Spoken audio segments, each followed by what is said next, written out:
j'espère que vous allez bien. Aujourd'hui, je vous propose une vidéo un peu particulière dans laquelle je vais vous présenter mon concept de la Freebox V7. Alors pourquoi cette box et pourquoi pas un autre produit, par exemple comme l'iPhone 8 ou encore un quelconque Samsung Galaxy? Tout simplement parce que je suis un grand fan de l'opérateur. Depuis ses débuts, je suis attentivement toute l'actualité. C'est d'ailleurs pas pour rien que justement la communauté qu'il y a autour de l'opérateur est aussi importante. C'est parce qu'il s'est suscité en fait l'intérêt à travers ces différents services et notamment ces différentes box qui sortent toutes les quelques années. Bon là, ça va faire depuis maintenant fin 2010 qu'on n'a pas vu le successeur en fait de la Freebox Révolution.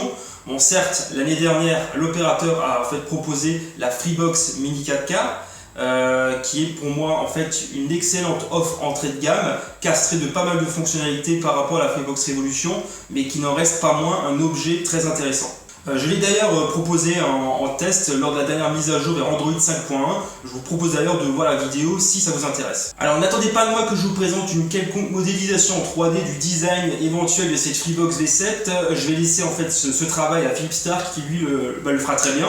Parce qu'a priori ce sera toujours lui qui sera aux commandes concernant le design de la prochaine Freebox. Mais pour présenter mon idée, j'ai tout de même fait un petit travail avec Tinkercad, qui est en fait un outil de modélisation 3D qui est disponible directement via un navigateur web. Il est d'ailleurs assez facile à prendre en main. Si vous souhaitez l'utiliser, je vous mettrai directement le lien en bas dans la description.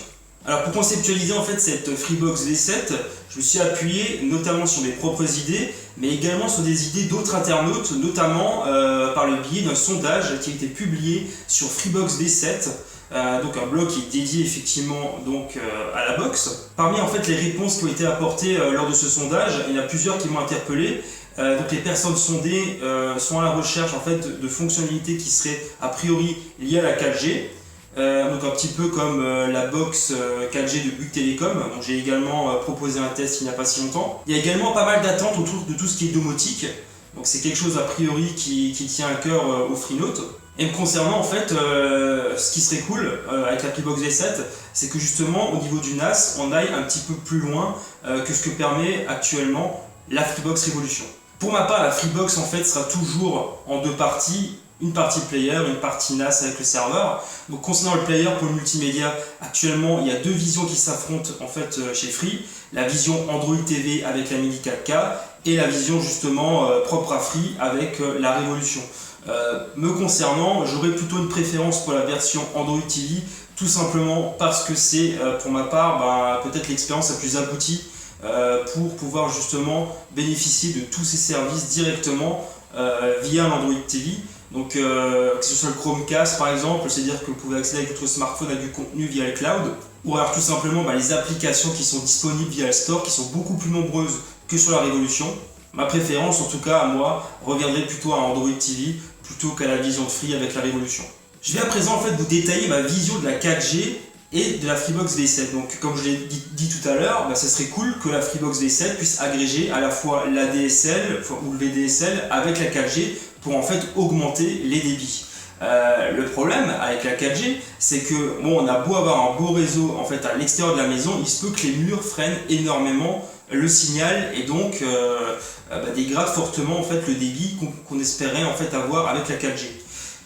Pour pallier à ce problème-là, je pense à une solution, c'est justement qu'ils puissent mettre avec la Freebox V7 une petite antenne qui servirait en fait donc à amplifier le signal. Il suffirait de l'installer en fait à un endroit de la maison ou alors à l'extérieur pour pouvoir donc ainsi jouir d'une qualité de connexion qui soit optimisée. Ensuite, on passe en fait à la partie domotique. Donc c'est en fait tous ces petits objets connectés qu'on a à la maison, comme par exemple les volets roulants électriques ou les portes de garage, ou également les ampoules connectées notamment avec Philips Hue. Ils se démocratisent de plus en plus et j'ai remarqué que beaucoup de Freenotes attendaient avec impatience de pouvoir piloter leurs objets connectés à la maison avec la Freebox. Alors peut-être que ça va se faire, peut-être pas, on n'en sait rien. En tout cas, ça serait possible. On peut également imaginer que Free en profitera pour revendre des objets connectés liés à la domotique via en fait sa boutique en ligne et qu'il noue en fait des partenariats avec plusieurs constructeurs pour pouvoir en proposer. Avec la Freebox Révolution, Free en fait a réussi à démocratiser l'usage du NAS. C'est un espace de stockage donc, qui est disponible en réseau local ou alors à distance. D'ailleurs, Free avait développé une application pour Android qui s'appelle Freebox Companion. On peut, dans le cadre en fait, d'une connexion très haut débit, s'y connecter à distance pour en fait, visualiser nos vidéos, nos musiques ou également nos photos. Ce que j'attends moi en tout cas du Freebox Server qui sera disponible donc avec la V7, ce serait en fait que Free ne mette pas à disposition directement un disque dur avec, mais que nous, on les rajoute nous-mêmes. Donc je m'explique, c'est ce qui serait bien, c'est qu'il y ait 4B en fait dans la Freebox Server. Oui, je sais, je vois peut-être un petit peu large, et qu'on mette en fait nous-mêmes directement les disques durs à l'intérieur. Puis on va pas se mentir, ça permettra aussi à l'opérateur de se dédouaner de la copie privée.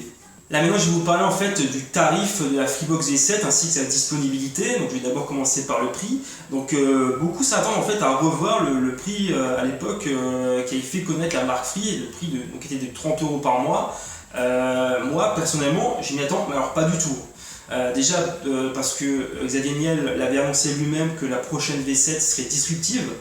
J'imagine que par là il entend également plus cher. Et donc pour ma part, j'imagine que ça devrait plutôt chatouiller les 45 €, voire peut-être même les 50 € par mois. Tout dépendra en fait des services qui seront mis en avant. Ensuite, pour ma part, la disponibilité, j'avais déjà mis en fait un article sur mon site. Pour ma part, je pense qu'il faudrait même envisager qu'elle ne sorte même pas encore durant cette année. On ne sait pas en fait pourquoi Free a reporté d'autant de mois en fait la sortie de sa V7. C'est une raison qui est probablement liée à un service qui n'est pas prêt, ou en tout cas qui n'est pas finalisé au jour d'aujourd'hui et qui retarderait donc la sortie de la box. D'ailleurs pour mémoire, la Freebox Révolution à l'époque avait été retardée tout simplement parce que les ingénieurs au dernier moment ont eu comme consigne de rajouter un lecteur Blu-ray à la Freebox Révolution, et on va être d'accord sur ce point là qu'ils auraient mieux fait de s'abstenir.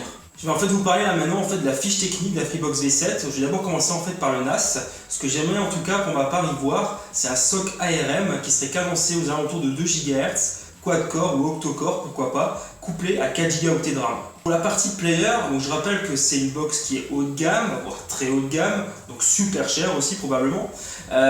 Donc on veut bien sûr en avoir pour notre argent. Donc pour ma part, ce que j'aimerais y voir, si on est toujours sur de l'Android TV, ça serait cool d'utiliser en fait le même SoC qui est présent dans la Nintendo Switch et dans la Nvidia Shield TV 2017, c'est-à-dire le SoC Tegra X1. Voilà, j'espère que cette vidéo vous a plu. N'hésitez pas à mettre un pouce en l'air et à vous abonner à ma chaîne YouTube. Ciao tout le monde!